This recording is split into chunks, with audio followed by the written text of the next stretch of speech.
ያስተዋልኩት ነገር ምንድነው ስለ ብር ሲነሳ ማለት ነው ሶሻል ሚዲያ ላይ ሰዎች ቆይ እስኪ ይሄን ቪዲዮ ልመልከተው አሁን ለምሳሌ በስልካቸው ስክሮል እያደረጉ ከሆነ ማለት ነው ቆይ እስኪ እንዲህ ይሮጡና ርዕሱ ስለ ገንዘብ ከሆነ ቆይ ይላሉ ማለት ነው። ይሄ የሰው ልጆች ባህሪ ነው ማለት ነው። ይሄንን የሚያስተዋልኩት እንግዲህ ሰሞኑን አሁን እኔ ላይ ለምሳሌ እኔ ቻናል ላይ ማለት ዩቲዩብ ቻናል እንዳያችሁት ከዩቲዩብ ስንት ብር ሰራሁ ብዬ የለቀኩት ቪዲዮ አለና እነሱ ቪዲዮዎች በተለየ መልኩ አቴንሽን ያዙ ማለት እስከዛሬ ካመለቃቸው ቪዲዮዎች ምናምን የፈጠነ 500 ቪው ምናምን የገባ ማለት ነውና ሐሳቡ ምንድነው ስለ ገንዘብ ስለሆነ ነው ማለት ነውና ሰዎች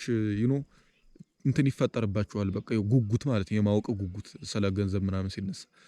እና አንድ ዩቲዩበር አሁን ለምሳሌ በጣም ታዋቂ ዩቲዩበር በዩቲዩብ ስንት ብር ነው ማገኝ ብሎ ቪዲዮ ቢሰራ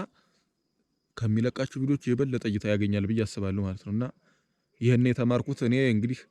$10 ስገባ ደግሞ እነግራችኋለሁ ማለት ነው። የመጀመሪያውን $10 ሜክ ሳረግ ምን ቪዲዮ ሰራላችሁና ማለት እኔ አንደኛ ይሄንን የማደርገው ለምንድነው መሰላችሁ እንደኔ አይነት ጀማሪ ትንሽ ዩቲዩበሮች ካሉ እንዲያዩት ነው። በስንት ቪው ስንት እንደሚከፍል ምናምን ዋው ጋይስ በጣም እንዴት እንደሚያምር ላሳያችሁ እንትን ቦታው ምናምን ማለት ነው የሆነ ሲኒማቲክ እንትን ነው የሚመስለው አይገርም ዋው አሜዚንግ ፀሐይ ወጣለች ለማንኛውም ትንሽ እንደዚህ ፀሐይዋ ላይ ብንሆንስ